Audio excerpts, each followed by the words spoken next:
Hello everyone, I am Komal Mehta, teaching as an assistant professor in computer science department at St. Andrews Institute of Technology and Management, Gurgaon. Today in the series of HTML course, we will cover about the CSS call span and row span, about the padding list in CSS and the positioning using CSS.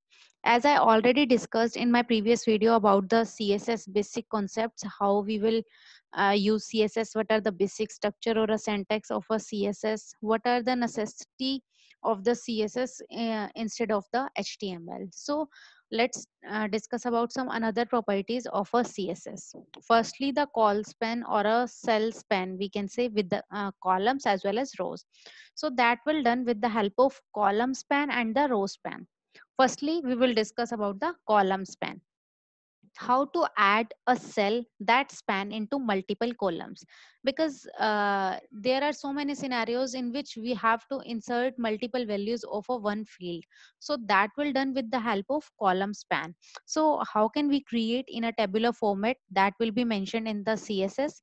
To make any cell span more than one column, we must use the call span attribute. Here call span means the column span. So the syntax for this one is mentioning in this scenario. Here the table tag is created with the help of styling, and styling tag containing some value that is equal to width in colon 100%. That means the complete web page containing a tabular format, and that table contain some values that is equal to name. So th means the heading, and when we insert any row, then the heading contain name, and that name is mentioned within the first field. Next is the call span is equal to 2. That means we will split that into two parts. So the telephone is a field in a first row. Once the first row is completed, we will cover with the closing tag. Whenever we will create another column or another row, we can say we will done it with the help of tr tag. In tr tag, first contain the names, because the first td contain th here is a name. So name is a Vikas. Now the column span is equal to 2. That means the telephone is splitting into two parts. The value of a single column is different to the another one. So we can insert here two values, two different values, and that will mentioning in the TD part. And these two values is mentioned in that format. So first one is 918 times 0. Next is 818 times 0. So these two are the values that are differentiated with the help of telephone number. This is a table format. This table contains two fields, that is name as well as telephone. Now telephone containing two different values, that means we will split this into two columns. So that will be mentioned with the help of call span attribute. In same scenario, it can be possible to add on the multiple rows within a one row, one field we can say. So that will done with the help of row span. Let's discuss this one also. To make a cell span more than one row, we must use the row span attribute. In the table scenario, we will discuss table tag that containing styling of a width 100%. Now tr tag containing name, and that name has a value Vikas. Once that will be done, first row is completed. Next row is started with the help of tr tag. Now that tr tag containing row span is equal to 2. That means telephone containing two multiple rows. First one is 918 times 0. Next one is 818 times 0. So this is seems like this one. Name, that is Vikas. Telephone, that containing two different rows, multiple rows. It can be possible that one person have a two contact numbers. So that will be mentioning with the help of single row column or a row or a column. That means call span as well as row span. So this is the criteria which we will use whenever we will create multiple tables or a tables with multiple values, we can say. That depends on a criteria we want to add on, that we want to add a column span or a row span. If you want to insert row span, then tag is equal to row span. If you want to insert column span, then then tag is used as a col span. So these are the features, basic features about the row span and the column span. Next thing we will discuss about here is the padding. So cell CSS margining and the padding. Basically, margin means used to create space around the element. That means whenever we will insert any element, the spacing around that one is called as a margin. So we can set different size of a margin for an individual side. We can add on top size, right, bottom, left. All are the margins that can set with the help of this. So the margin property sets the margin around the element, and the padding property sets the padding of an element. These both are differentiated with the help of some features. So let's discuss what's the basic difference between the margin as well as padding. Firstly, we will discuss about the margin properties. First thing is, whenever we will insert any length that have a value in centimeter, pixel, points, etc. So whatever be the parameter you want to use for the length measurement, you will use. The width is always presented in the percentage format. As I discussed in my previous example, that the width is equal to 100%. So the width always presented in a percentage format. Margin is calculated by the user, sorry, browser. We will not add on anything. So the syntax of inserting a margin is equal to, whenever we will insert any tag in an HTML or in a CSS, that will be added in a body tag. So body tag containing the property that is equal to margin, and margin contains some value that is equal to size. Whatever you want to insert the size, you can do it with the help of that.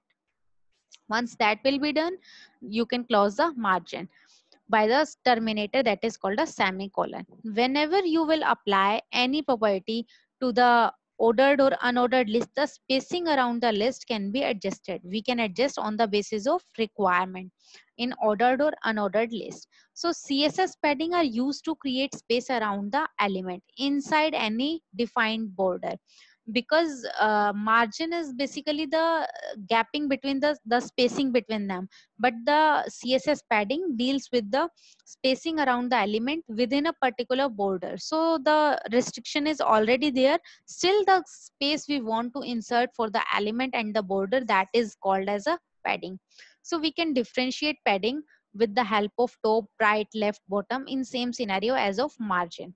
Now the padding is also considered in length, that is of centimeter, pixel, points, etc. And width is of percentage format. In padding, we will use the property that is equal to padding that contains some value that is equal to size. So it's completely depend on you that what size you want to add on. With CSS, we have a full control over the padding. There are properties to setting the padding for each side of the element, as I discussed in a margin as well. So we can also specify padding top list, padding right, padding bottom, and the padding left.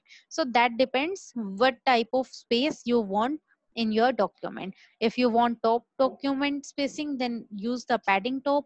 If left, then padding left, and in same scenario you can use any of them. Whenever we will insert any length, that will be specifying pixel, point, centimeter. Percentage is for width point of view. Inherit here specifies that padding should be inherited from the parent element. That means whenever we will insert any sub element in or sub tag in a particular tag, then the property of the tag is also inherited in the sub part of that one. That means the sub part of, for example, in a table tag, whenever I'm setting any arrangement of the table tag by using of styling, then that tag or that styling is also applicable in rows as well as columns mentioned in the particular table. So that helps the inherit property. That means whenever the properties is applicable for the parent, then that property is also applicable for the child or a sub child, but there is no negative value applicable. We can't insert any negative value over here. To shorten the code, we can also do it with the help of this feature. Now the sequence over here is top, right, bottom, left. So whenever we want to insert a padding, then padding colon containing value, top value, right value, bottom value, and then left value. So this sequence is consistent. We can't vary this one. Whenever we will insert four values in front of padding, then that will be considered as 25 pixel of the top padding, 50 pixel of the right padding, 75 pixel of the bottom padding, and 100 pixel of the left padding. And in the same scenario, if there are three values over here, that means in the next example, you can see now the padding contains three values, that is 25, 50, 75. Now the sequences of top, bottom, right, left, right. Sorry, top, right, bottom and left. Then the top one is again 25 pixel, right and left is of 50 pixel and bottom is of 75 pixel. So the common value is of left and right because the sequence is of top, right, left and the bottom. But if the scenario is that we have only two values, then top bottom have a similar value, right left have a similar value. And if only one value is there, then all the left, right, top, bottom containing similar value. That means whenever padding is containing 25 pixel and 50 pixel, now 25 pixel is for top and bottom and 50 pixel is of right and left bottom, left padding. If only single value is there, that is 25 pixel, then all the four padding is of 25 pixel. So CSS width property specifies the width of a element content, and the content area is the portion inside the padding, border and the margin of the element. I think this is not that much clear whenever you will think about the gapping margin, we can say padding. So let's discuss this with the help of this example. I hope this graph is clear to all of you. Here the text is containing geeks for geeks, right? That containing some border. And again, the hard border is over here inside the geeks for geeks, and the outer part also containing one border. So the specifying space between this particular part, that means green line and the black line containing spacing, that is called a margin. Whenever we will insert any document in a border, then that border must have some specific environment, and that specific environment will be created with the help of margins. So that geeks for geeks word has a specific border of a black under outline, that is called a margin. But when the line is over here and within that line and the text between the shorter border, then that is called a padding. So this is the basic difference between the margin left and the padding left. These both are not similar to that one. In same scenario, margin top and padding top, and the margin right and the padding right, bottom and the bottom. So these both are different to each other. Whenever we will consider about the border to the inside border, then that is called a margin. And whenever we will talk about the text that is written in a content format or the border inside the text, then that is called a padding. So four features in margin and padding, that is top, left, right and bottom, but both are different and both must have similar, oh sorry, may have similar or dissimilar values. Whenever we want to add on similar values, we need not to mention four values in margin as well as in padding. We can shorthand written in the help of left, right, top, bottom sequence. So that will be done with the help of margin as well as padding. So the gapping between the text and the border is called as a padding, but the border outside the word with the border inside the text is called as a margin, we can say. I hope this is clear to you now. Next is a positioning using CSS. Whenever we will focus on the positioning of a CSS, that will done by the criteria we want to opt. So the position property can help you manipulate the location of the element.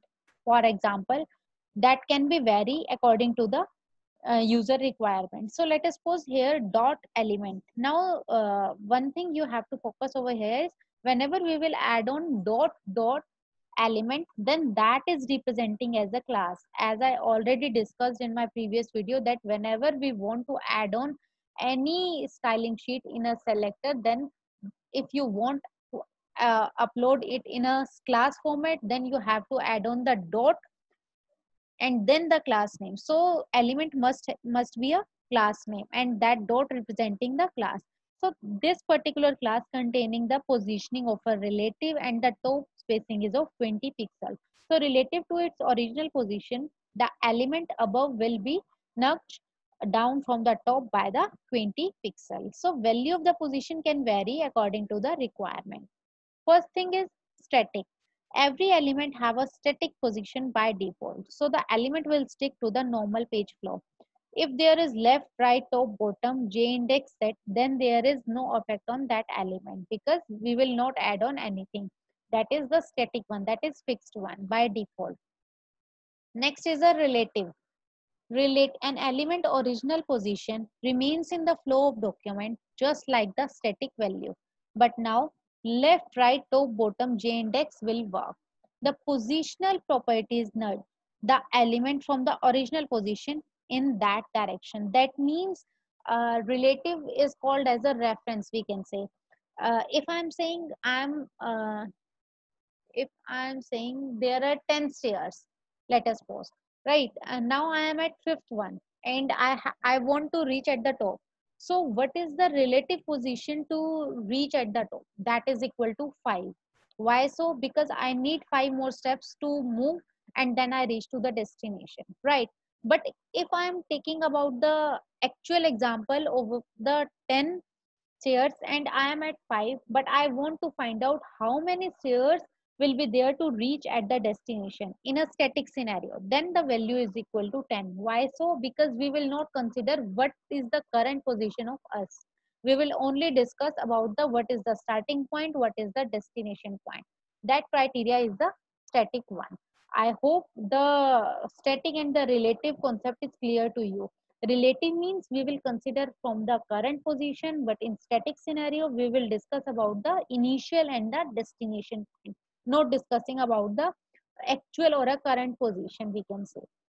Next is a absolute. The element is removed from the flow of the document and other element will behave as if not even there. All other positional property will work on it. That means we will not focus on the element that is removed from the flow of the document. Other will behave that nothing will be happen, they will act individually. So no matters how much and how they will perform, we have to focus only on ourselves. Next is a fixed one. Now the element is removed from the flow of document like absolutely position element. In fact, they behave almost same. Only fixed positional element are always relative to the document, not any particular parent, and are unaffected by the scrolling. That means we will not focus on the uh, deletion point of view. We will focus what's our parent and how can we perform. We will focus only on ourselves. That are fixed, that will not vary according to the position. If any of the parent will be removed, then that will by default remove. Next is a sticky or we can say experimental. The element is treated like the relative value until the scroll location of the viewpoint reaches as specified threshold at which the point element takes a fixed position where it is told to stick. That means if anyone says that this is the destination and you have to reach on that, then that is the particular value where I have to, not want to, I have to reach on that. That means the threshold value is this one. Whenever I'm focus on the threshold value, then that is the particular value we have to stick on it. That is the fixed one for me, but not for the complete document. That means individual person have a individual target. We have to reach out individual target, not focus on the actual document, what the actual goal is. We will focus on the short term goal, we can say. Next is a inherit. Inherit means the position value does not cascade, so that this can be used by specifically force it to and inherit the position value from its parents, because the styling whenever we will use in the inherit format, then the set containing some styling is also inserted in the subsetting. So that is called a inherit one. In static one, we will discuss one by one in a detail now. So in static, HTML element are positioned by the static default. Static position element are not affected by top, bottom, left and right property. An element with a position static is not positioned in any special way. It is always positioned according to the normal flow of page, because we can't move or modify the any normal flow of pages. Next is the relative one. In relative, we will focus on the position relative to the normal position. That means setting left, right, top, bottom property will cause it to adjust it away from the normal position. Other content will not be adjusted to fit into the gap, because this is only focus on the current position, right? So div element has a positive that is equal to relative. Whenever we want to insert absolute value, if a child element has an absolute value, then parent element will behave as if child is not there at all, because that is by default feature in the parent one. So dot element contain the position that is equal to absolute, so the child will definitely performing the same scenario as that of. And now here you will see, when we try to set other values such as top, bottom, right, we will find that child element is responding not to the dimension of the parent, as the parent will responding. Here the position is equal to absolute, left is equal to 0, right is equal to 0, and bottom is equal to 0 for the class element. So to make a child element position absolutely to the parent element, we need to set this on the parent element itself. Why so? Because in parent element we will say that is absolute, so child will not inherit that property. If you want to add on that property will be inherited in child as well, then that will be mentioning in the parent as well, because in parent we will use the relative one. Now if we will mention that position of a parent one is relative, then that will be reflected by default in the child also. Next is a fixed one, in which that no effect will be mentioning. The fixed value is similar to the absolute, as it can help you position an element anywhere relative to the document. The value will not affected by the scrolling, because that is the fixed one, that is the static one. In sticky value is like to compromise the relative and the fixed value. It is probably not the best idea to use on a live production website, because whenever we will focus on the live production, then we have to also focus on the large term call. We will not focus on the short term call, because individual person does their work in a efficient way, but that must not necessary that that particular work is efficient for our whole work, our long term goal. So the sticky criteria we can say is not that much good for a live production website. I hope this is clear to all of you about the CSS. How can we use CSS? What are the selectors basically used? CSS margining and the padding, the difference between the both, and the criteria we will use, whether it is fixed, sticky, inherit, um, absolute, relative, static. These all are the criterias which will use in a previous in this video, where the value or the positioning we can say about the CSS will be focused, because CSS can be inserted in an HTML to make the content that much impressive, so that the web page or a website seems like impressive one. So to increase the performance of the website or a web page, we can say we inserted CSS with the help of styling criteria, and that CSS must have some particular value or some values is mentioning with the help of multiple criterias, and that criterias are already discussed in this video. I hope this is clear to all of you. Thank you.